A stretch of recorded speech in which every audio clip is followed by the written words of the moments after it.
Hi, my name is Mary Carson, and this is my presentation for group exam number 1. In this presentation, I will be exploring semantics, syntax, errors in perception, communication framework, and multicultural communications concerning speeches by President Trump and President Obama. First, I will start off with President Obama syntax analysis. So I did this for the first 10 sentences, and as you can see, I indicated the morphemes using little yellow or orange, dashes, and then behind it a number stating whether it's a sentence attempt, simple sentence, and complex sentence. This will also be true for Mr. Trump, so I won't be explaining this again. And if we look and break down President Obama's syntax for these following 10 sentences, we can see that he doesn't have any sentence attempts. His biggest area was simple sentences with 60%, or 6 out of the 10 sentences. His second highest is complex sentences with 40%, or 4 out of the 10.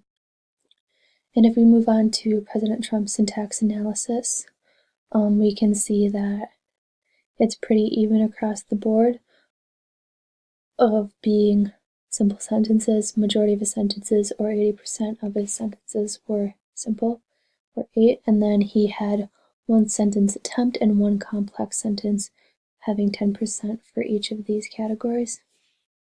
And then if we go down and we look at the percent of complex sentences, like I already said, President Obama had 40% complex, whereas President Trump had 10% complex. And I believe that just because President Trump used natural pauses within his speech, breaking up those sentences, that could have potentially been complex. This also carries over when we analyze the MLU, or mean length of utterance, with President Obama having 22.4 with 224 morphemes over the course of the 10 sentences, and President Trump having a score of 8 MLU over the course of 80 morphemes in 10 sentences. And then if we break it down in semantics, which for President Obama I have right here, and then for President Trump I have right here, we can see that just comparing the two side by side right now, both of them really liked using describing words, as both that was their largest categories for each respectively.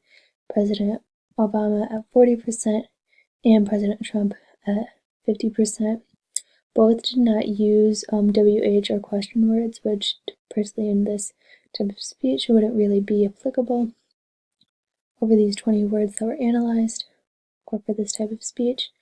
Although President Trump did have 15% as other words, or 3 words, whereas President Obama had none.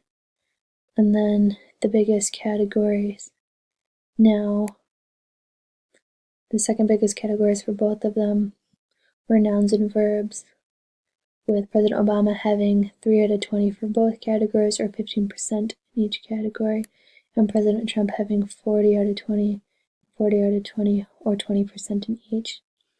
Also, Trump had the same amount for relational words, words like because, it, with 4 out of 20 words, 20%. And to explain his biggest category was describing words. And then President Obama had his second highest category as relational words with 6 out of the 20, or 30%. And as we explored earlier, his biggest percentage was describing words.